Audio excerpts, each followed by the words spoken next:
I've been working with a lot of celebrities in their meme drops.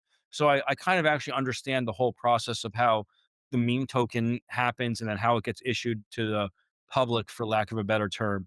But I will address the Melee thing, and it's absolutely horrible what happened there. And he, I think that he single handedly destroyed the meme token space. It certainly has gone down a lot. I read literally this morning that I think Pump.Fun was making like $15 million a month, and last month they made $1 million. So they lost like 90% of their business in a month because the Melee thing put such a bad taste in people's mouths.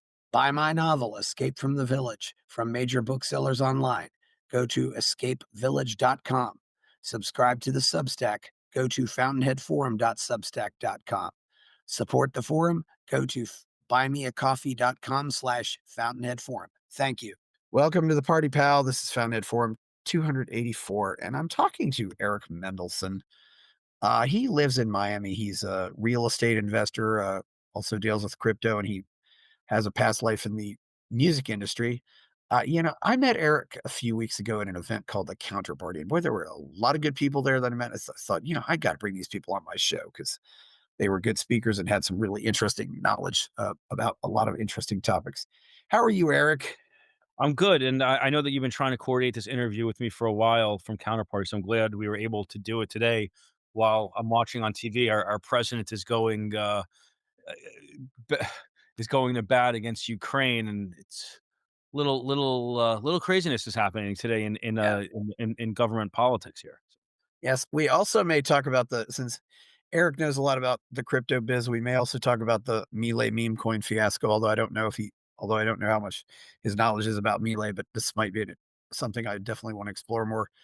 Uh, so yeah, and Eric, by the way, you were not. I've had people who are a lot more difficult to schedule than you. I mean, trust me, you haven't been really hard at all. I mean, but anyway, uh, so Eric, first of all, I got to ask, how did you become a libertarian and get into all this? Discover I don't wanna say I'm over 40 years old, I'm college educated, and I'm not gonna lie, I didn't really even know what Libertarian Party was, and I have a feeling there's a lot of people in America who don't know what a libertarian is because 'cause we're so trained to know, we're so trained that we're in a 2 political party system where there's the Republicans and the Democrats, and you don't realize that there's other parties that are out there. And but however, by being in and I'm originally from New York, New Jersey, and I don't hide any shame in saying that I was a Democrat. If that makes me a liberal, I don't know. I mean, I was always more towards the center than towards the left.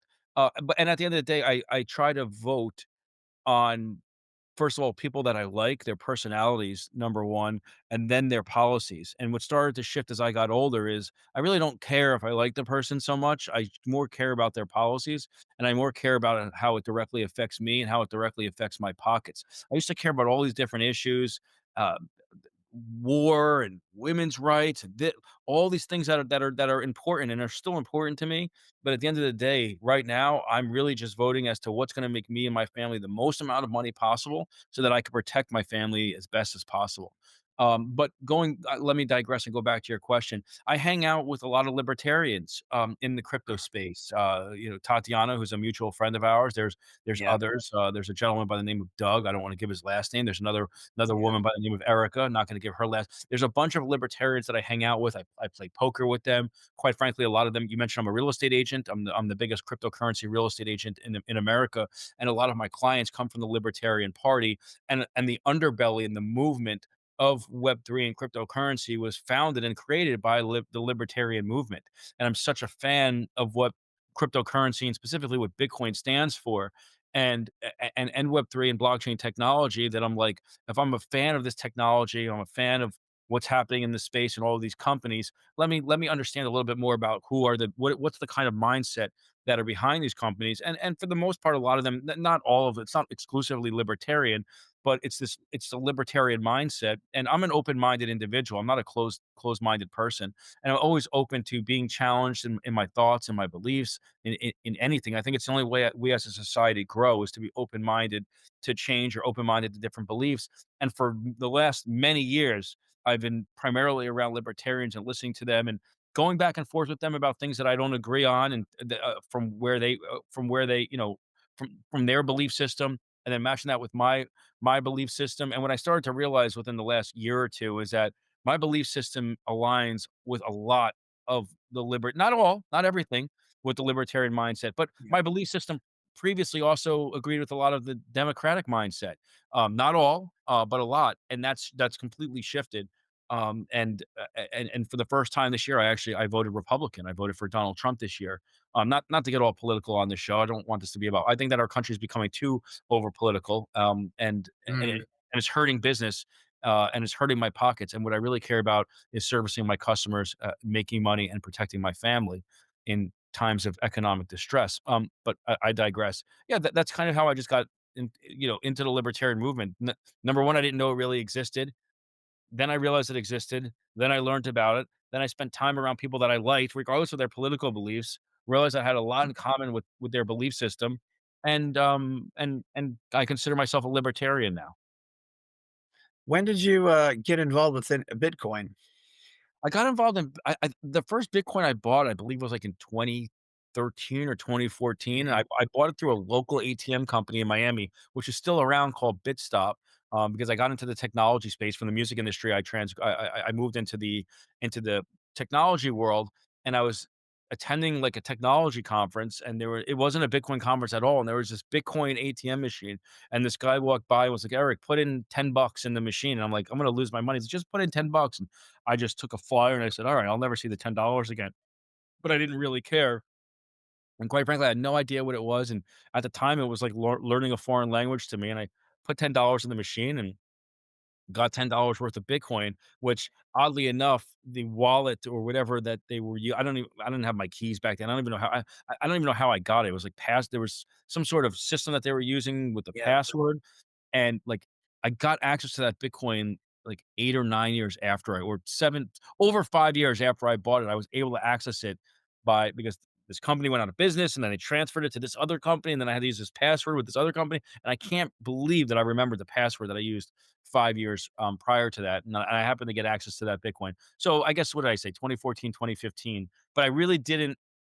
Maybe even a little bit before that, but I really didn't get into cryptocurrency until the tail end of 2016, which is when the whole ICO space was emerging, and these alternative coins were coming, and people were talking to me, different parts of my life, were talking to me about Ethereum specifically and what that could do for the music industry as it relates to smart contracts and automating a lot of these processes.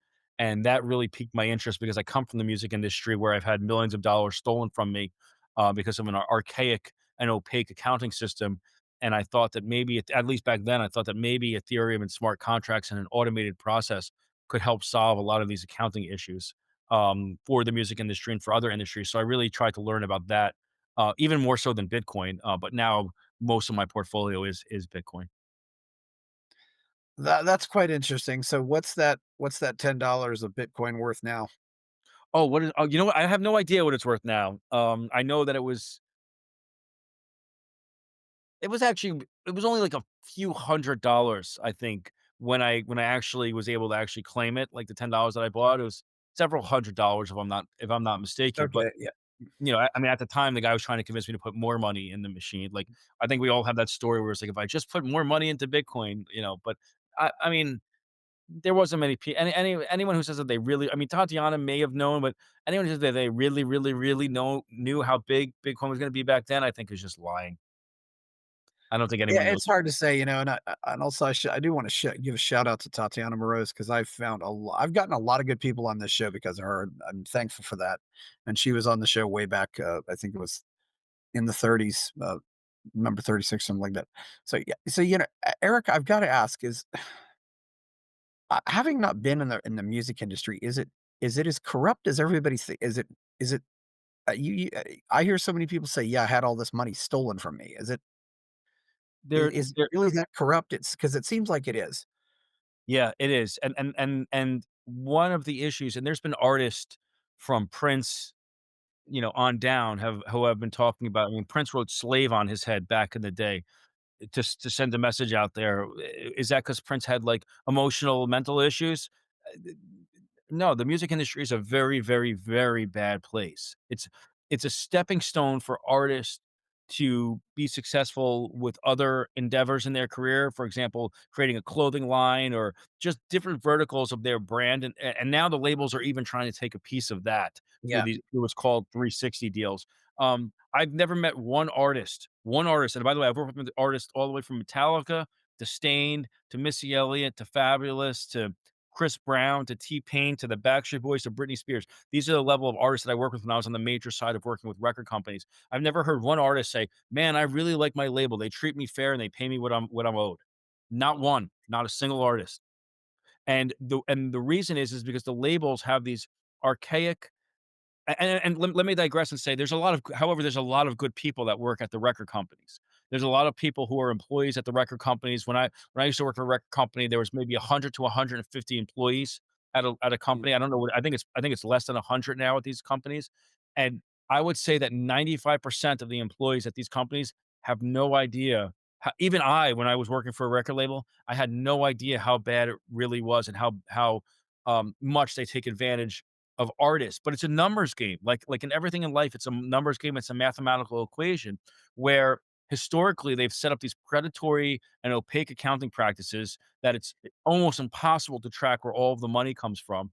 And where they really get you is where they claim that they spend money. They never prove to you how much they spend. They just tell you at the end of a royalty cycle, "We spent $4 million on marketing." It's like, "Okay, well, where? How come I didn't get to approve these expenses? How come you spent these expenses and then came to get my approval after you've already spent them and are now asking me to recoup and pay them back?" I can go down that rabbit hole. So what they do is they basically take advantage of every single artist through these accounting systems that they set up, and they say, "Well, if we screw 100 artists and only 10% of them," and by the way, it's a lot less than that, but if only 10% of them audit us and then only 10% of them sue us, the odds of those lawsuits actually going to court, which very rarely do they go to court because they don't want to set a precedent. The odds that these 10% actually go to court where we have to pay them in full what they're owed is like it's like almost non-existent. So they factor, all right, and I don't know what the numbers are, but there's definitely a numerical equation. If we rip off 100 artists and only 10% of us audit us, out of those 10%, 1% may sue us, the other 9% will settle before court. But before that 1% even goes to court to set a precedent, we're going to settle with them also. But none of those 10% are ever getting what they're fully owed. They're always negotiating for pennies on the dollar. So for them, it's just like a 99% win ratio. If you mathematically think about it, it's like, why would they not rip off every single artist on their roster when they know that they're gonna win 99% of the time? Meaning 99% of those 100 artists are never gonna get more than they're owed or even what they're owed. It's like artists are suing for what they're owed. They're not trying to get Yeah. more than what they're owed, and they never even get that. And unfortunately, creative people tend not to be very savvy when it comes to stuff like this.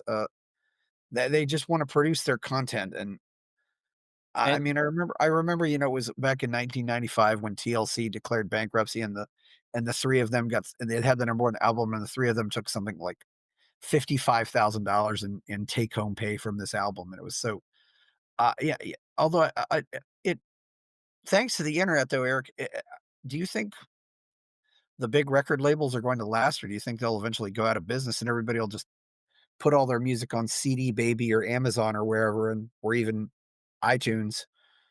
Listen, as much as I hate the labels, as much as I've lost, literally 5 to $10 million were stolen from me from record labels, from artists that I've managed and got signed. I'm not completely anti-record label. There is still a purpose for them, and I don't think that they're going to go out of business because they still own and control the master rights of all of the music that they've ever put out, and they can now license those rights to streaming companies, to music technology platforms, to commercials and the like to earn money. So what you should be asking me is, do I think that the record labels are still going to be, developing talent in a manner that they were before? And the answer is no, it's shifting. Talent is being developed by entrepreneurs, even by technology companies. Um, Outside of the traditional record label model. But then what happens is at some point, a lot of these artists want that big upfront check, which is where the labels really get you. And they want that infrastructure, and they want to be able to say, "Hey, I'm with XYZ record label because my favorite artist is with the XYZ record label." And then typically 9 out of 10 artists who are successful independently will sign with a major record label. And they have leverage, and they have negotiating power as to what rights they give that label. Like I mentioned before, the label now wants to get every piece of earnings owned throughout your career and whatever it is that you do. And if you have leverage going into a negotiation, then you can negotiate away some of those rights, or just tell the label, no, I'm fine independently, or XYZ label wants me. I'm going to go over here because they're not trying to take my clothing royalties or with my designer royalties or whatever. I signed an artist to a label who was a trained, I'm not going to say what artist it was, a trained clothing designer. She went to FIT in New York. Right? Like, her family spent like 20 or $30,000 a year, whatever the cost was to send her to training school, and the label wanted to take those rights away from her. Yeah, it's Yeah, like that's crazy. like getting a driver's license, and then you signing somewhere and they're saying, "Well, we wanna take your driving we wanna own your driving privileges." Like, what? Like, what? Like, I don't need you to drive a c like, I never needed you to drive a car. Like, you're not gonna make Yeah, me a clothing designer because you gave me a record deal. So, or yeah, and then yeah, or that's just one little story. I could touch on a lot of different things. well, you could certainly talk about, the singer becomes an actor, and then the record company wants to get a piece of their actor money, but yeah, it's definitely, yeah, it's definitely an industry that's not as, yeah, but you got out of it. I don't wanna go into the details because I don't wanna risk, any the No, I'm not I'm opinions. no, Yeah, no, I've sued record labels for 9 years of my life. I actually had to sell, one of the reasons that I'll tell you why I became a real estate agent is because of kind of what we're talking about, so it's a good transition. yeah, I bought my first property in 2005. I paid $660,000 for it. I was in my 20s. Pretty good to have that expensive of a property when you're in your 20s, and I did that from yeah, my music career, from the success I was having as a music executive. yeah, And it was at that time, what happened 9 months to a year later? Well, the worst, f housing crash in the history of our lives happened, the 2007, 2008 crash, and my yes, property went down in value 50%. So my $650,000 house was worth 300 and, let's say, $30,000 at the time, and I didn't have my license as an agent back then. And I went to my realtor at the time, and I said, "Why did this happen to me? Why did my house lose 50% in value? I spent my entire life savings building this house at a young age. It was a very big accomplishment. It was obviously the biggest purchase in my life at the time. Of course, since then yes, it's been Bitcoin."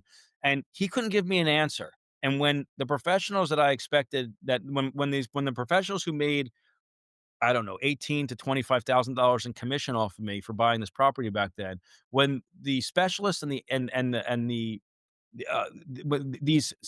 couldn't give me these experts couldn't give me the reason why my house went down in value. I said, "Oh, no, I'm gonna go get my real estate license," because I never ever wanted my family and friends or myself to have to go through that again. I never knew that today I'd be making the majority of my money as a real estate agent and servicing my clients. But back then I said, "I have to go get this formal training because I can't trust someone else to make this decision for me. I need to know that if I'm gonna lose 50% of my house value, I need to know why, and that it's my own fault. And I don't wanna ever rely on anybody else." And around that same time, I was also in the process of suing a major record label for millions of dollars that they stole for me. So I was going through a lot of emotion, and my mom had cancer at the time and was not doing so well. Unfortunately, she passed away. Never ever got to see that house. But I was going through a lot of emotions at that time of people ripping me off, me losing my house in the biggest economic crisis, my mom having cancer. And it was at that time that I said, I'm going to become a real estate agent. yeah, wow. Yeah, of course, it was also that economic crash that led to the Bitcoin white paper in the first place. Exactly, and you know what's funny is I teach other agents. I have an online class called cryptocurrencyrealtors.com, where I teach other agents how to execute these crypto-related real estate transactions because I am, like, number 1 in the world at doing this, and in the class, I talk to people about the Satoshi white paper, and I talk that I think that Satoshi may have been a real estate agent, or at least a real estate investor, or certainly Satoshi or whoever that is or whoever they are, was affected by that real estate crash. It 100% was the underlying of why. I'm sure there was other reasons before that, but that was the tipping point, I think, that caused Satoshi to write the white paper. I mean, this is, I think, a known fact, if I'm not mistaken. Yeah, and of course, the bailouts and all that stuff, yes, it was because there was a lot of we'd had been going with this cheap interest and all this stuff. It was so ridiculous, and you had so many people buying houses that really shouldn't have been buying houses at all. I mean, we and I think it really just ends up becoming another wealth transfer scheme because these people you're a realtor. Do you do any investing in real estate, or do you Oh, yeah, of course. I mean, you know what's funny is that there's 66,000 realtors in Miami. We have the largest real estate board in the country. We have the second largest real estate board in the world outside of Toronto. Toronto actually has a bigger real estate board than Miami. But in Broward County, we have 45 or 50,000 agents as well. So just between Fort Lauderdale and Miami, which is like a 50-mile north-south radius, whatever, we have over yes, 100,000 real estate agents, and a vast majority of them do invest as well. I mean, that's why I initially got my licenses for my own real estate investments. So, people out there have to know that, especially in the commercial space, not so much the residential, but in the commercial space, you're competing against all these realtors that have the information, the listings, and all this data in front of them that are looking and evaluating deals before you even get to see those, especially those commercial deals, those multifamily deals, which is really a good way to kind of beat inflation. Historically, has been through multifamilies. Well, if you're a retail consumer, you're seeing that deal after I saw that deal, and after 100,000 agents saw that deal. So why is that deal such a good deal to you, but it wasn't for the other 100,000 people plus that probably took a look at that deal? The truth is that not every agent is a real estate investor. There's probably, I don't know, maybe 5 to 10% of the agents are real estate investors. Maybe they don't even focus on multifamilies. I'm not sure what the math is. So yes. it's certainly a lot less, but you're not the only one seeing that deal, right? There's a lot of other eyes on that deal before you even see it, meaning the retail customer. And to clarify for listeners, and multifamily just means people is referring to people who invest in apartment complexes. I mean, it's not renting out a single house or a duplex, but actually investing in a complex. Because a lot of people form syndicates, and you'll get people that go in on a complex and invest in a complex, and Well, apartment complexes with usually. I mean, the I other think thing. they call it single family. I think when it's up to four, something like that, and anything over four. It depends though. Multifamily is still 2 or more, but Okay. it becomes more of it becomes really a commercial product when it's 5 or more units, in a complex. You could still qualify for certain loans when it's 4 units or less. But E e you know, the commercial agents, after they look at the deal and evaluate if they wanna be involved with it or not, they pass it off to their network of buyers that have already done business with them, because they know that the buyers are vetted, are qualified, have already done business, and are investing in multifamilies. So if I'm a commercial agent and I get a property and I have a client that I know wants to sell, I'm looking at it to see if I wanna do it first. If I don't wanna do it, I'm passing it off to my inner network of clients that I've done business with in the past, and then if those clients don't want it, then I'm offering it, to the public. With residential single family homes, typically there's none of that takes place. It's usually just, I know I have a client or a customer Yes. that wants to list their property. I list it on the MLS, and now every realtor has access to that, and every retail customer has access to that if they go on, let's say, a Zillow or Realtor.com. And MLS is Listing service, multiple listing service. It's okay. just Yes. a term that it's a Yep. realtor. Yeah, Yes. software. Yes. Not master of library science, but yes. Okay. No. Yeah. Multiple listing service. Yes. Because well, you have different kinds of, of course you can invest in office space too, or, maybe you invest in shopping plazas. There's lots of different investments. It's always a risk. Uh, what are some of the regulations that realtors have to go through? And I suppose these all this is all very almost always at the state where this is regulated, right? I mean, there aren't that many federal regulations on it, but you probably got lots of different regulations Yeah, in the state. realtors are licensed on a state level, not on a Yes. city level or a county level. I have to take education classes, what was it? I think 60 hours of education credits, and then I had to pass a state test to become a licensed realtor, and then every year and a half or within every 2 years, I have to take continuing education credit, just like doctors or and other licensed professionals. So we are licensed professionals. There's certain ethics, that laws that we have to follow, and certain principles and morals and ethics and laws that, I mean, the books are 400 or 500 pages. It's it's actually relatively easy to become a realtor, but it's very difficult to be a successful one. Well, yeah, I suppose it's like, what the guy what the guy at, at the insurance company once told me 9 out of 10 don't make it. And Yeah, correct. because, it's a sales job, you get people. I mean, if you can sell, you're always going to be able to make a living no matter what you're selling. Because, but, Well, maybe you also got some people that become realtors just so they can, know more about what they're doing if they are investors. mm, Are there any other kind of regulations? Because I remember, I was looking for a place and I asked a realtor and I said, granted, this is a different state, but I said, what areas should I avoid? And she said, I can't answer that or I'll lose my license. yeah, correct. I And can't do yeah, and of course there might be obviously places that I would want to avoid. I mean, th but of there course there you there want to go, there of course you there want to yeah, go see the neighborhood anyway. But you know why I'm asking that. yeah, well, there's redlining, there's blockbusting, you can't you can't say, I don't wanna live in a neighborhood where there's XYZ type of people there, or put me in an neighborhood where there's this or there's that. You could say, "Eric, I need to be close to a synagogue," and I will say, "Okay, I'll find you properties that's close." "Well, how far do you wanna be from a synagogue?" "I wanna be 1 mile away." "Okay, I'll find you," and you're like, "Well, Eric, is there a large Jewish population there?" I can't answer that. I Yeah, we can walk around the neighborhood, and now, you could specifically say, "Hey, I wanna be by this." You can't say, "Eric, I wanna be in a minority neighborhood." I yeah, can't I'm not, it's not my decision to say yeah. what constitutes a minority neighborhood or not. You can give me specifics, but I can't break it down by race, religion, and certain other factors. I want to be close to a synagogue. I want to be close to a nice little park where the kids can play. Maybe I want to be close to a swimming pool. No Maybe I no want to be prob yeah, Sure. maybe I want to be close to an Orthodox church. Maybe there could be a lot of things. Maybe I want to be close to the Publix. Yeah.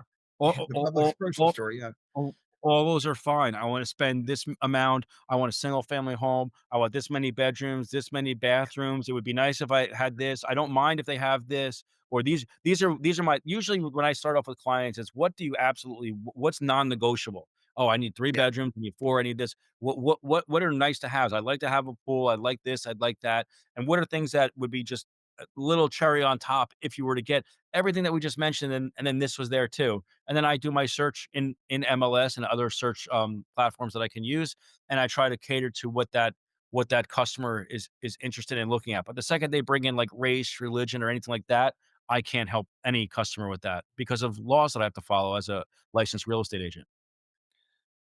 what would happen if somebody said something like, "I want to be in a neighborhood that has this a crime rate below this"?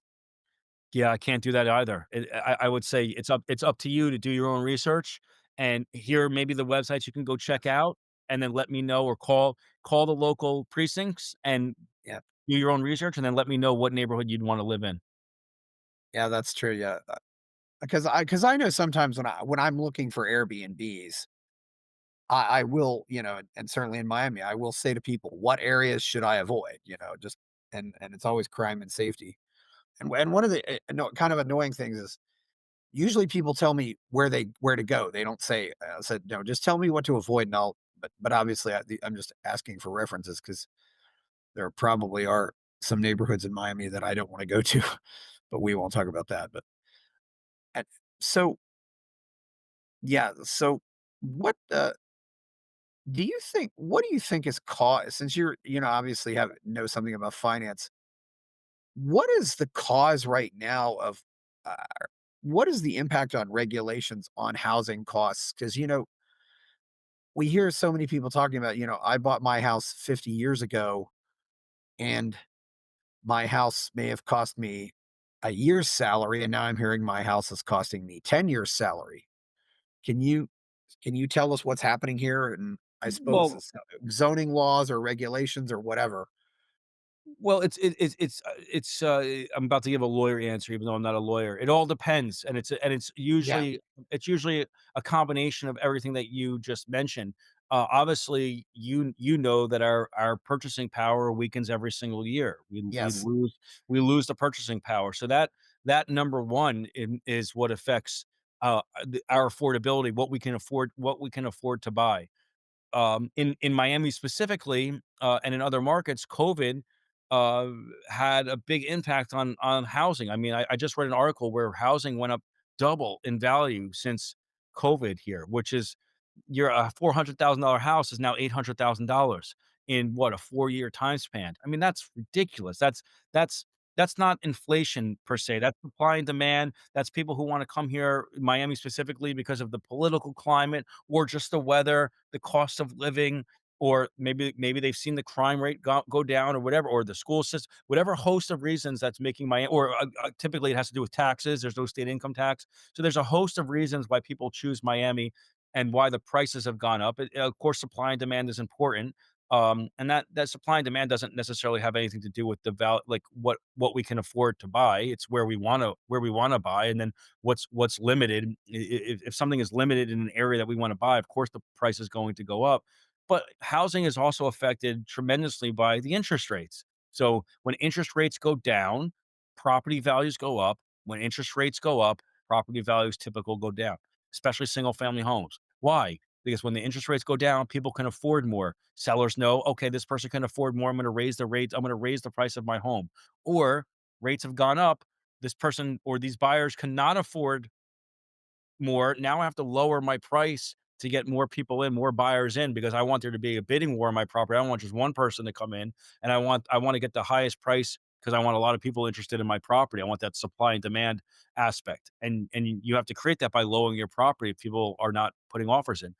And what I will say for any person out there, anyone who's looking to potentially sell their home, the truth is that 95% of the sale of your property comes from just pricing it right. Many realtors won't even tell you that publicly. Literally 95%, there's gonna be a buyer for your home if it's priced right. If your home's not priced right, it will sit on the market for 60, 90, 100 days, and then usually you would have to reduce the price of your property to sell it if you're interested in selling it, but a lot of times, it's the seller of the home telling the realtor what they want for their house and not listening to the realtor because either they don't trust them or don't believe them or whatever the case is, and the realtor saying, "Well, I did a comp analysis and this is what your home is worth. And if we price it at this, it's going to take probably between these amount of days to sell it." And the seller's never ever happy with that number. So they're always going to say, "Can you get me another 20 or 30,000 more?" And a realtor is not gonna wanna lose the listing and walk away, and the realtor will say yes, and in 60 or 90 days, that home will probably be still sit be if they're working with a good real estate Yes. agent, that home is still gonna be sitting on the market, and then the realtor goes back to the family or to the seller and say, "I told you it was gonna take 60 to 90 days. Do you trust me now? Can you listen now? Can we reduce it to this amount?" And typically, when that happens, if you have a willing seller and that property is reduced, it takes 30 to 60 days to sell that property if it's priced correctly. Yes, and of course it's in the realtor's interest to get as much price as possible because I think standard the realtor gets 10%. So if I sell Well, my house for 100, what? yeah, let me correct that, because there was actually a very large lawsuit that just happened with NAR, which cost They are? real NAR, National Association of Realtors, which is Okay. over every realtor in America, every licensed realtor in America, where sellers of property said didn't realize that percentage that you mentioned, which is wrong, by the way, we'll get into that in a second, that the Sorry. commission is that commission is negotiable with the agents. It's historically been around the 6%, where Okay. the seller will pay the seller's agent, the seller brokerage 6%, and then that seller will typically split that with the buyer's agent 50-50. So 3% the seller's agent, 3% the buyer's agent. But Okay. that's not a standard. That's just what it's average. It's actually averaged a little bit lower than that. Those rates are have always been negotiable. And sellers did a class action lawsuit saying that they didn't realize it was negotiable, and quite frankly, they won, and they beat NAR, which is a very large body. They beat NAR, and won, I don't hundreds of millions, maybe billions of dollars, and Wow. it actually changed the entire practice for real estate where I, as an agent, can no longer, if I'm representing sellers, I can no longer offer buyers commission in my listings. That can be handled and negotiated outside of the listing, like on a phone call or via text messaging, and it's done in conjunction with the seller, but I can no longer say, "Hey, you're getting 3% if you help sell this property," in my listing. I can't advertise that anymore. Okay. Yeah, I didn't realize that, but yeah, sometimes it is two agents working together. And of course, if you're buying a house, you have all these other things that come up, all these court costs and fees and titles and Yeah, there's typically, let's say, 2.5 to 3% on the buy side and on the sell side for closing costs, which includes all those fees, that the title costs and the all the fees you just mentioned. yeah, inspections and all that stuff. Yeah. You know, one thing you hear a lot about, people debate whether or not I should rent a place or I should buy a place. How long do you think somebody should be prepared to live in a place if they're going to buy a place? I mean, you don't really want to buy a house and then sell it 3 months later, but Yeah, typically, it's 5 to 7 years that people are yeah, living in their homes, in their, whether it's a townhome or single, their primary residence, it's typically yes, 5 to 7 years. However, what I've noticed, like I said before, I'm a real estate agent. I can work with any client. Most of my clients coincidentally come from the cryptocurrency space. They're crypto rich and cash poor. And what I really like about my customers, and I've represented my majority buyers in this space, is that they're looking to live in their house or wherever for 1 to 3 years. So the turnover ratio is a lot more. They may look, because a lot of their finances are determined based on the price of Bitcoin. So if Bitcoin goes up, they may want to keep the place that I just sold them, and in 3 years, sell it and get a bigger place because Bitcoin's now doubled or triple in value, which has happened, by the way, since I've been a realtor. And or if the price of Bitcoin goes down and they're over leveraged, meaning they borrowed too much against their Bitcoin holdings or their crypto holdings. Now they're over leveraged. Now they're getting margin called. Now they have to pay down that margin a little bit because they're over leveraged, and now they got to sell their house quick to get that money to pay back the loan, and they want to go move into another spot. But yes, I've averaged. I'm going to give a little sauce here, a little special. I've averaged 3 transactions per customer in under 4 years. So each customer I've had in crypto, I'm averaging about 3 transactions per that customer under 4 years. For most agents, it's 1 transaction every 7 years. wow. One thing I should say: this is not legal advice. This is not financial advice. This is not tax advice.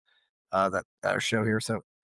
Uh, so yeah. So what are you exactly are you doing with crypto and real estate? Because you're getting people to use crypto to buy real estate, or and how exactly does this work? Yeah, so right around COVID, I had 2 pretty affluent guys come to me who were crypto rich and cash poor, and they both went into banks and said, "Hey, I want to take, 2, $3 million loan out." And the bank was like, "All right, great. Well, how much you worth?" And the guy's like, "I'm worth 30 or 40 million. I'm worth 20, $30 million." And the banks would be like, "Great. Is it in your bank?" And they're like, "No, it's in Bitcoin." And the banks would be like, "Well, what's Bitcoin? I don't understand what Bitcoin is. How do we know that you're going to pay it back?" The bank wants to see typically a W-2 job. They want to see consistent Yeah, income coming into your account for the last couple years. They want to see that you've paid taxes. They wanna know that if they give you a mortgage for a few million dollars, that you can afford to pay $10,000 a month in mortgage payments. And a lot of my clients are literally the worst customer for banks because they can't show that maybe they haven't paid taxes, or maybe they haven't had a job in 8 or 9 years because they've just made so much money in appreciation in Bitcoin and they're living off that. So, essentially, what my strategy is to leverage it. So my customers would essentially borrow against their holdings at either a 30, 50, or 70% loan to value, which I would not recommend 70. Typically, it's 50% loan to value. So if they need $1 million loan, they have to give one of the crypto lending platforms $2 million in Bitcoin or Ethereum and stablecoin, and then they can get $1 million loan the next day within 24 hours without a credit check. And then they can use that $1 million as either the down payment on a home if they're buying a more expensive home than $1 million, Yes. or they can use that $1 million to buy that $1 million property if that's what they're aiming to do. And thus far, every single I've executed, I don't know, 20 plus transactions. I've done over $20 million in volume, $22 million last I checked, but who's counting? Um, all of my clients have successfully leveraged their cryptocurrency where they don't give up. They give up the asset, they give up the custody until they pay the loan back, but their Mhm. house has fortunately gone up in value, and of course their Bitcoin, their collateral, or their Ethereum or stablecoin, well, not stablecoin, but their Ethereum and their Bitcoin has also gone up in value. So they have the one asset working for their other asset. These two assets are appreciating in Yeah. value. Of course, the reverse can happen. The housing market could crash, and your Bitcoin and Ethereum can crash also. So I don't Yeah. want to say that this is the right solution for everyone. Like you said, not financial or legal advice, because a housing crash like '07 or '08 could always happen. Although I don't think that we'll see it like that in our lifetimes again, hopefully. But for various reasons, Yes. the banks are a lot more stringent about who they lend money to. They're not just giving it to anyone with a pulse. There's the non QM products and stuff like that are harder to come by. So there's a lot of reasons that I don't think we're going to get into a housing crisis like '07 or '08. But I'm not Nostradamus. It could happen, right? And Bitcoin could crash to zero. I doubt it. I doubt that will ever happen, but it could. And Mhm. then you're kind of screwed. But if that happens, I think everyone's kind of screwed. Maybe so, yeah, it's certainly so, yeah, people use this crypto to buy houses or buy other assets, uh, so the crypto ends up being held. Uh, yeah, what is your current so and obviously we've seen, it so what do you all do you know a lot of people also who maybe invest in real estate to just go into their like, they'll buy a house just to go into the Airbnb business or things like that? Yeah, sure. Airbnb. No, no, no, absolutely. And I represent a client who owns 5 Airbnbs, and I just sold 2 of them, and I have 3 for sale still. You know, the issue with me, I don't wanna say the issue, is first of all, if you're getting into the Airbnb business, that's what it is. It's a business. You can have someone manage that Yes, business for you, and you'll be paying them 15 to 25% as a management fee, yes, but your whole business is determined on a software provider, which is Airbnb. And yes, in that their business will still be around, which I don't think anyone's saying Airbnb is gonna go away, but the regulations could change. For example, in South Beach, in Miami Beach, there are regulations about where Airbnbs can and can't be. And you'll notice that the same two-bedroom apartment in an area where you're not allowed to have an Airbnb is significantly less. It's like almost half the price of a street, maybe a few blocks away where you could do an Airbnb. So you have people who are buying in these areas not realizing that you couldn't do an Airbnb. And then what happens if there's uh, a disaster that happens, or a flood, or anything, a fire like what happened in California, unfortunately, happens in a whole neighborhood, it will literally destroy your entire business. So yes, there's nothing wrong with buying and there's a lot of people that are doing Airbnbs, especially in Florida. And Florida's a very good market, strong market for Airbnbs. The only thing that I would caution anyone out there who's looking to maybe buy an Airbnb, get into the business, is not to deter them at all, but just know that make sure that you have a real estate agent that understands the financials and how to look at the pro formas, which means if these properties were performing at maximum rate, what they would yield. Do not judge a property, and maybe this is financial advice.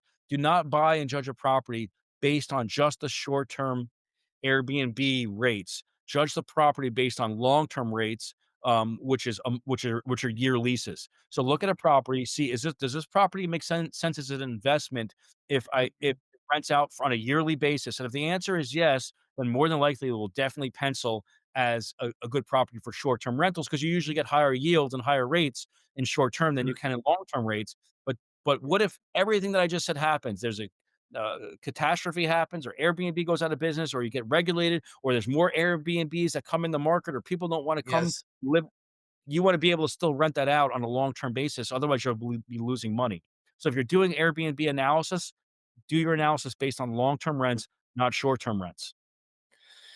I also have to confess is I try to avoid what I call investor Airbnbs, and I because they don't seem to care as much. Whereas I will occasionally, I want that Airbnb host who just has an extra room in the house and wants to maybe make a little extra money, but they're right there if I have a problem, You know what? I actually take and they're often very helpful too. They'll you know what? I actually take the reverse approach.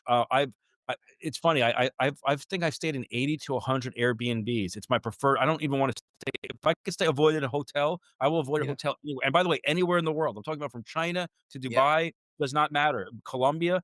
And I got to tell you, the investor Airbnbs for me have actually been the best experience because they're the ones that are managed the best. They're usually the cleanliness. Um, and if they're managed by professional management companies, they actually do respond fairly quickly. okay, yeah, I've had bad experiences where I stay in a room in a house, or I stay in, like, the back part of yeah, the house, and, like, and, like, the owner doesn't wanna deal with me, or it's just it's too interpersonal. It's too yeah, much. I prefer a business, transaction rather than, like, an interpersonal transaction, but to each his own. I've done what you've said also. In San Francisco, for example, it's I've usually shared not shared rooms. I've been in, like, I don't wanna call them hostels, but I've had a room in, like, very big houses in San Francisco, and the experience was okay, but I don't usually leave my room, and I'm just there in business in and out for a day. yeah. But even with my family, if I'm traveling to Colorado or Dubai or anywhere, I'm getting these big 4 or 5 bedroom houses, and its experience has been fantastic for the most part. Yeah, I will say, yeah, I've run into a few really bad hosts. I mean, that is one thing you will have if you're not dealing with somebody professional because they'll have their little crazy quirks and stuff. And it also depends on what you're going for. I mean, I'm almost always just, traveling as a single person. So for me, it's not, I don't need a lot. And of course, but that's, yeah, there's definitely a strategy to finding a good Airbnb host though. It's a, and one thing you talk about hotels. Ho- hotels hotels are still usually the better way to go if you're staying one night because of all the fees. But what I'm finding also, Airbnb Wi-Fi and internet access is almost always immensely better. Yeah, it definitely is, and one of the reasons why I actually stay away from Yeah, hotels is because of their air conditioning. I like it very cold and where I stay, with like 70 less than 71 degrees, usually 68 to yeah, 66 degrees, and running that air conditioning in hotels, they never clean them, and I always wake up with a sore throat, or I'm sneezing, or I'm coughing. In a house, I feel a little bit more freedom to open the windows. I know the air conditioners are usually better. It's just a better experience for me, but yes, the Wi-Fi has also been typically stronger. yeah. Wi-Fi and sometimes it's also easier to get other little services with Airbnb. Uh, I can usually find an Airbnb host where I can do laundry, which you almost never find with a hotel. Or at least not, in a convenient way. Because Airbnb laundry, it's always just, self-serve laundry. I just go up to the Mhm. washer and put my clothes in. And some Airbnb hosts will charge it, like say, "Oh, I charge $10 for laundry." Says, "Okay, yeah, but it's not like a hotel where they, yeah." So do you think maybe that's affecting housing costs some that people are doing Airbnbs instead of apartments? Because you hear that sometimes. Oh, we bought an apartment. We bought this, building with 4 apartments and we're turning it into Airbnbs, stuff like that. Well, people typically, if they're living somewhere for a year or more, they don't like transient people. They don't want people coming in and out of their buildings.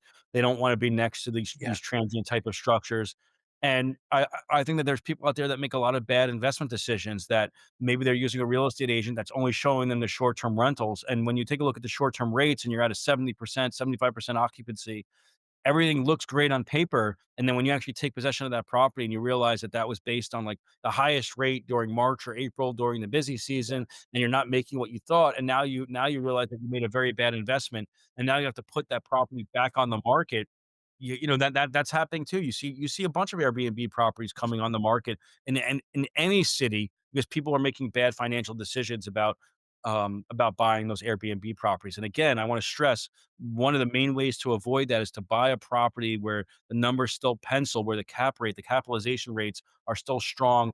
If you do a year, if you're renting out those your units on a yearly basis versus on a daily basis. Yes. Well, Airbnb also has the option of doing monthly. I know some people own Airbnbs and they only allow monthly rentals. Sure. Yeah, and again, that's you're hedging your bet better by doing that. You're Well, you're sometimes going to get in that case, you might get a traveling nurse who's in the city for a month, or a doctor, and that's going to be a good person. You get people who are less transient, because one thing I also would say too is, if you're a property owner, never turn an Airbnb guest into a tenant. That can burn you, and I've seen that burn lots of people. yes, agreed. I got to ask too, though, what do you think is the biggest mistake some real estate investors make? They're yeah, well, number 1, they don't know the costs involved with renovating a property. Yeah. Number 2, they're looking at the pro forma, which means the real estate agent will give you the numbers of what the property is currently doing, and then they'll paint this rosy picture about if you max out, if you're at 95% occupancy and you doubled your rent and you're doing all this, these what the numbers could be.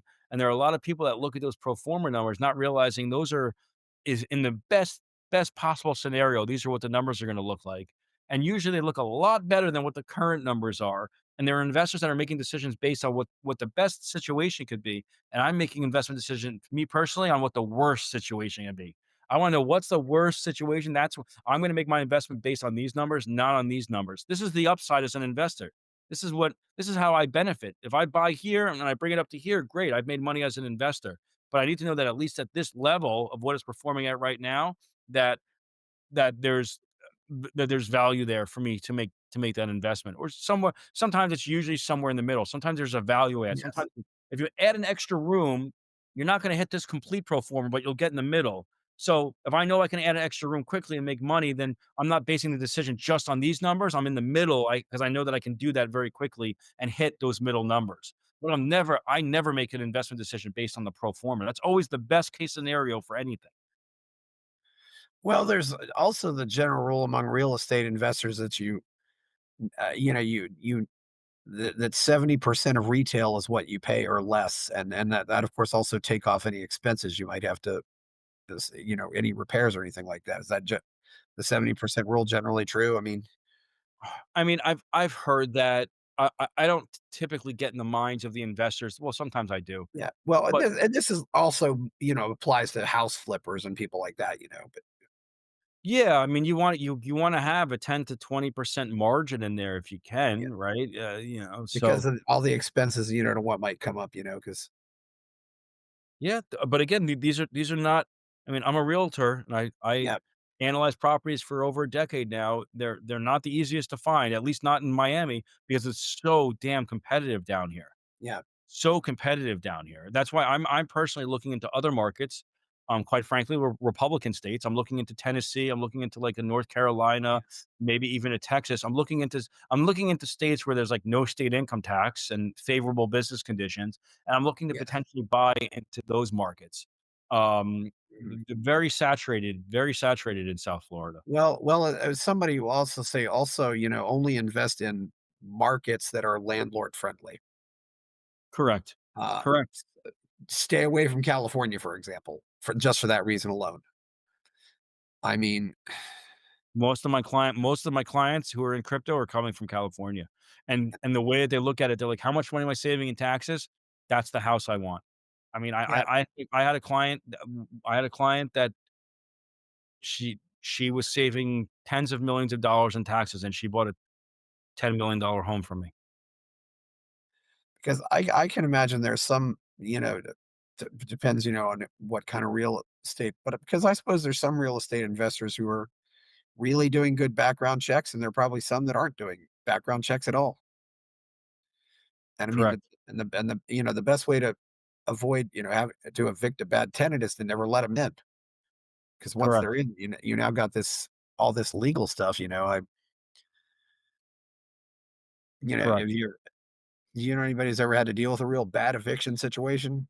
Yeah, I had to evict man, I had to evict the brother of my customer because he was taking advantage of my customer and staying there and not paying her rent and not fixing it up. He was using the property. He was in construction and he was using the property as a dump site. The backyard was fenced in and he was using the property to dump the waste from his construction site there. And meanwhile, this customer was battling cancer, had to move out, was having financial issues, and she had this nice property that she was letting her brother stay in out of the goodness of her heart, and he was destroying it and not paying her rent. And she was like in the hospital asking me to help her. How does she evict her brother? So Yeah, that I so I actually, for the first time as a realtor, I actually went through the eviction process and helped my customer evict her brother. You wanna talk challenging and emotional? Not for me, but yeah, because it's a sibling. correct. And it's someone that she really cared about who was completely fucking taking advantage of her sister while she was not doing well health-wise, by the way. So it was just like, man. And then I see this man who's living in this house. He's not doing well either health-wise and financially. And I'm telling him his sister's kicking him out of the house and the cops are gonna come because in Florida, the cops will come. I'm Yes. like, "The cops are gonna come, sir. Like, your sister doesn't wanna do this to you, but, you're giving her no choice. You're dumping on her land. You're not the house, I can't even put it for sale right now." Yeah, that's the Yeah, that yeah, and that's probably not even as bad as other realtors out there or other people have had to deal with. Evictions are not fun. Evictions are not fun. yeah, These squatter rights and these squatter rights, yeah. just unbelievable, like, I've always you know what I find kind of intriguing too is and obviously this varies state to state, but are there lawyers specifically out there who will defend these tenants that because most of the cases these tenants don't have money oh, to so hire a good lawyer. yeah, so all lawyers, to my knowledge, have to donate free hours of legal time as part of their license, if I'm not mistaken. Oh, So the short answer is, it's funny you mentioned that. This gentleman who I had to help evict for my customer, you know, pretended he was not a smart guy at all. However, every letter that he wrote to the court and that he wrote to the sister was immaculately written. I couldn't have written it any better myself. And you just knew that he was getting legal help on it. It wasn't written by ChatGPT. The gentleman probably didn't even know what ChatGPT was. And sure enough, there are people out there. I don't know. They're victim advocates or whatever. There's these oh people claim that yes, they're victims, and they'll get free legal help, and a lawyer will help draft them up what they should do. And then now all of a sudden, these people who were practically illiterate are now like lawyers. The way like everyone plays stupid until they have to be evicted, and then everyone knows the law. Everyone knows the law when it's beneficial for them. yeah, I can imagine. Yeah, it's a and of course the problem too is once I suppose that once you got an eviction on your record, it's probably very difficult to rent again because you've already got this eviction on your record, assuming the next landlord or landlady does a background check.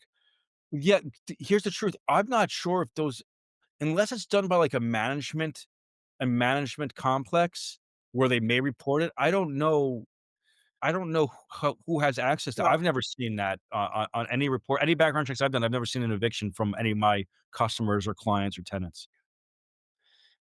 and I suppose the majority of evictions are just uh, you're violating the lease, leave, and I'm giving you 30 days, and the tenant will say, well, okay, and of Yeah, course I'm not. Yeah, something like that never goes to court. Yeah, exactly. Yeah, I'm not. Yeah, exactly. I'm not like this. Yeah, yeah. Good question. Good point. This gentleman and and my customer, they never had to go to court. Cops came and he was gone. The cops were coming and he left right before the cops showed up. That was it. Door was locked. That was it. She had to hire a cleaning crew for months. didn't have to take. So really, that's all it took when Florida was calling the cops, and Well, no, but okay, sorry. This was a 3 or 4 month process. okay, yeah. He was able to delay. I had to put the notices on the door correctly. He had to be informed of all of his rights. It was a process. It was not just call the cops and they're gonna show up.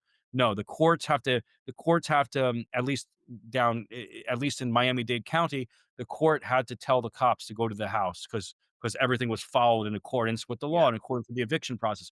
But if you do one thing wrong in the eviction process, they make you go back to the beginning, right? So it's like if Oh, you do the yes. the wrong way, if the wrong information's in the letter, you now start off from like day one. Now you got to give them another whatever 14 days or whatever the process is. It was actually interesting for me to go through it.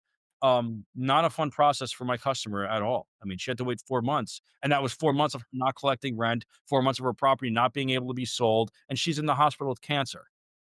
You Yeah. know, so Yes, that's a pretty awful situation. What else, have I did wanna bring up the whole m Melee meme coin business. I don't know what's been your experience with stuff like meme coins and rug pulls and stuff like that and this, pump and dump and so I come from the music industry. I'm actually behind some of the biggest NFT music related drops. I'm not going to name what artist I did, but yeah, there yeah, was. I don't want you to respect confidentiality, yep. No, it's fine. I'm not. It's not really that much of a secret. But I've worked with some very big artists in their NFT drops, and quite frankly, I've been doing it also in the meme space. I've been working with a lot of celebrities in their meme drops. So I kind of actually understand the whole process of how the meme token happens, and then how it gets issued to the public, for lack of a better term. But I will address the Melee thing, and it's absolutely horrible what happened there. And he, I think that he single handedly destroyed the meme token space. It certainly has gone down a lot. I read literally this morning that Yeah, I think Pump.Fun was making like $15 million a month, and last month they made $1 million. So they lost like 90% of their business in a month because the Melee thing put such a bad taste in people's mouths. And now there's, I forgot if it's, I think it might have been, I think a Democrat. I think a Democratic congressman is trying to pass a law that says that politicians cannot release meme tokens. I mean, granted, we yeah, had the president do it, the first lady do it, yeah, President Tina do it. and It's going out of hand. to explain, maybe maybe that's what maybe that I think Milei's a smart guy. Maybe that was what his intention was all along, was to try to destroy the meme coin business. But I I do to explain for people out there what exactly is a meme coin, what exactly is an NFT, because I have certainly non-crypto literate people here. Well, a meme token is basically just a digital collectible, at least what the president calls it now, a digital Yeah. collectible that embraces a movement, basically a social moment in time, something Yes. funny, or it's not supposed to have any value. It's not supposed to have any utility. It's just you're collecting something because it's funny, like a sticker, for example. You're collecting a sticker of something funny, but instead of it being a physical sticker that you can put on your body, it's just a digital token that you can hold in your digital wallet, the same way that you can hold like Bitcoin or any other digital currency in your wallet. So a meme coin might be like a baseball card, Well, a baseball card is although a physical. baseball card is a physical asset. Yeah. A baseball card is a physical asset, and my entire garage is my baseball card collection from when I was a child, by the way. That's a really good example. Back then, I used to collect baseball cards to trade in with my friends. And yes, I knew that they had value, but I wasn't collecting baseball cards because I thought that I was going to be a multimillionaire from my baseball card collection later on in life.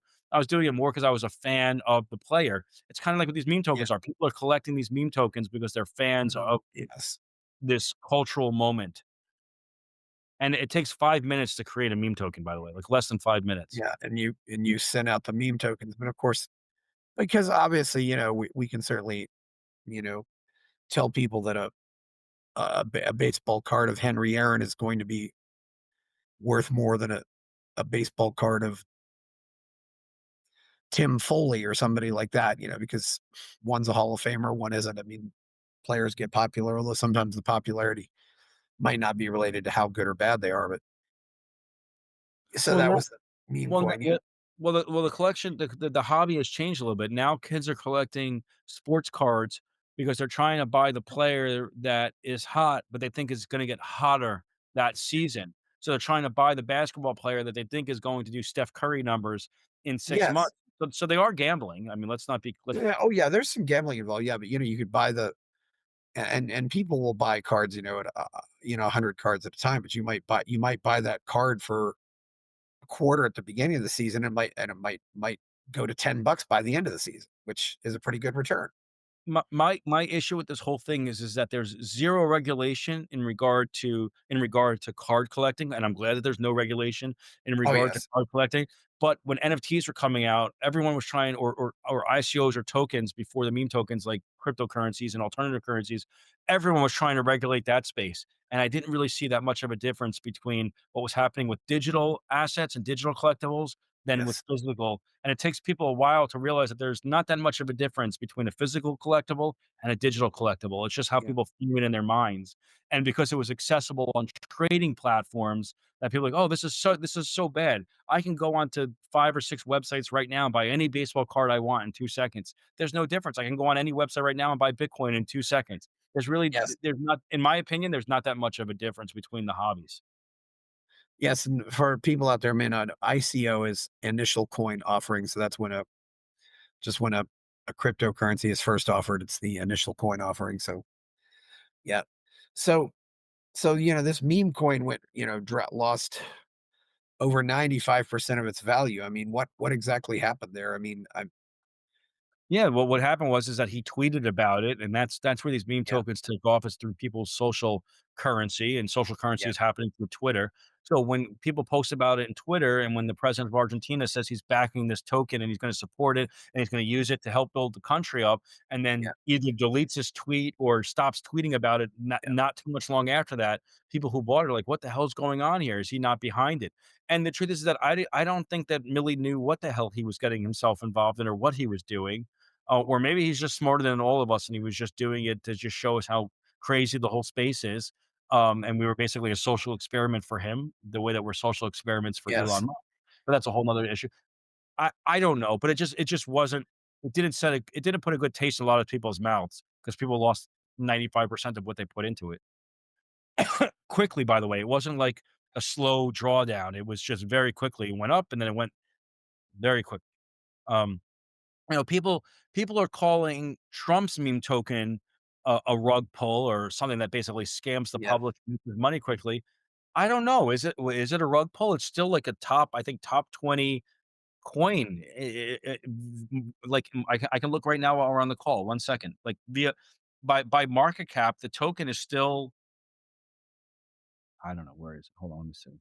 Yeah. 2 hours after the tweet, the price went up b times 13, and then the developers sold all the tokens and it crashed, that, uh and so 3 out of 4 investors lost their money, so Right. Well, the truth is that 90% of investors in meme tokens are losing money.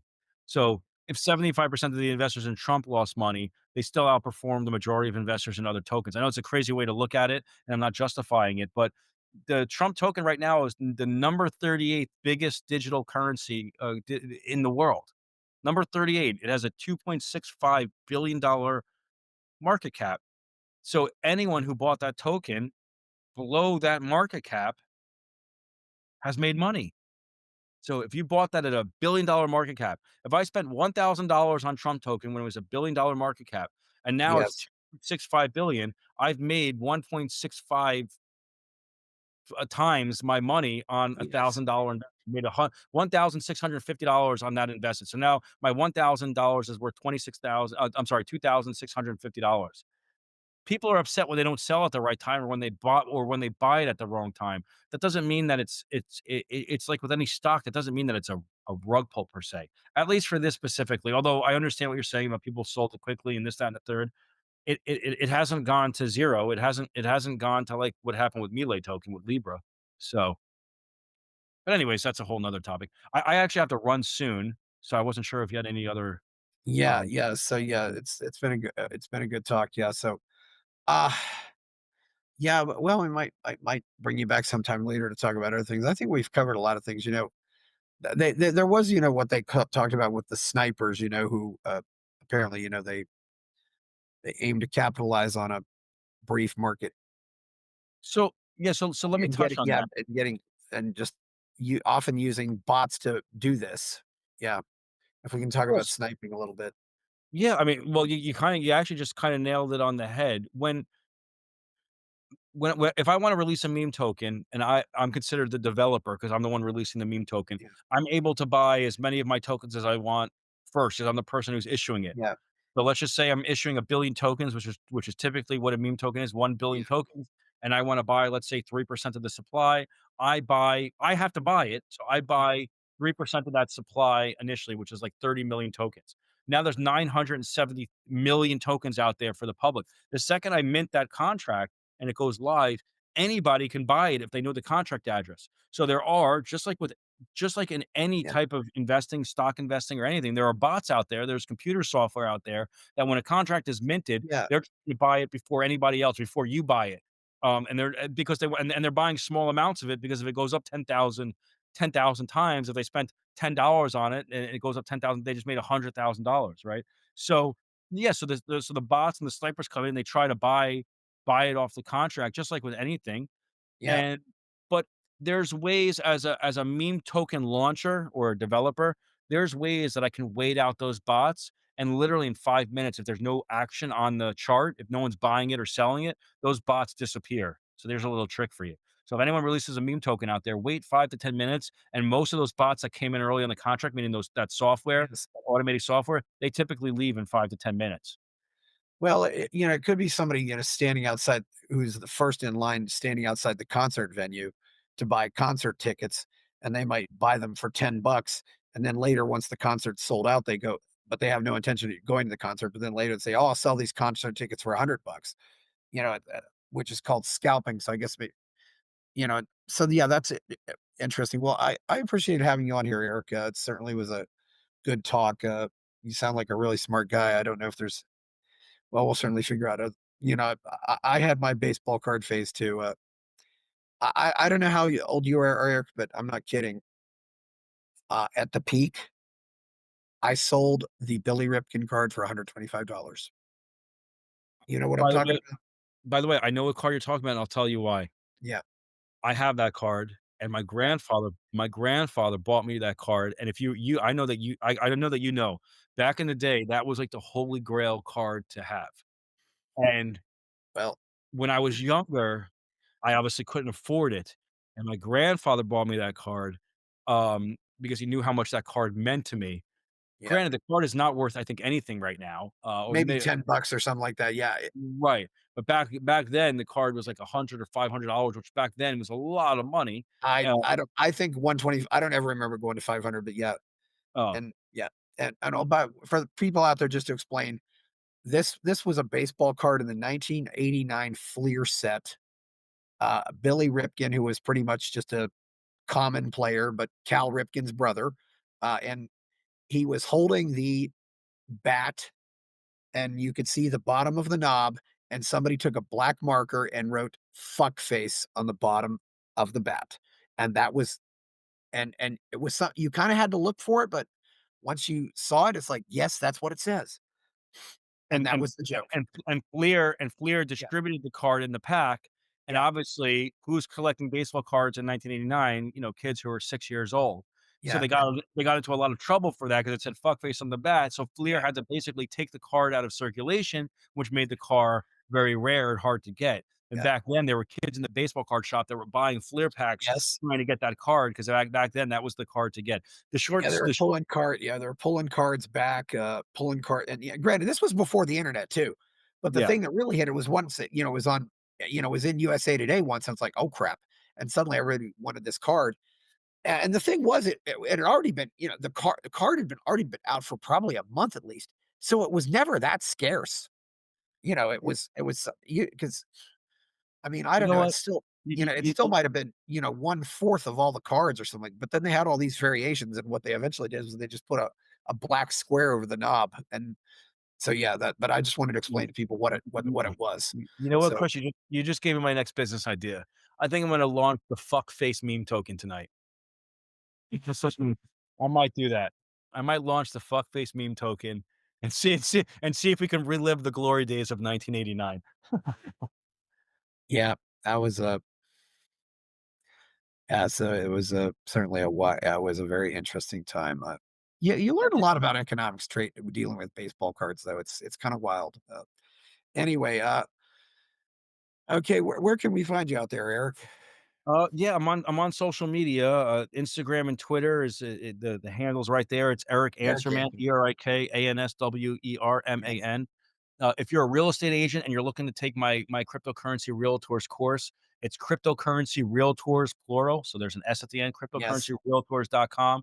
If you're a real estate agent, I'm very accessible to find. If you're looking for a good realtor down in South Florida, definitely give me a call. If you're in South Florida, you just want to say hello, give me a shout also. I'm very accessible, love to talk to people. Yes. Okay. Well, please like this video, subscribe to the channel. Go buy my novel Escape from the Village. Check out my Substack, and you can donate to on buymeacoffee.com where people already are donating. I'm Chris Baker. Thank you, Eric Mendelson. We're out. Buy my novel, Escape from the Village, from major booksellers online. Go to escapevillage.com. Subscribe to the Substack. Go to fountainheadforum.substack.com. Support the forum. Go to buymeacoffee.com/fountainheadforum. Thank you.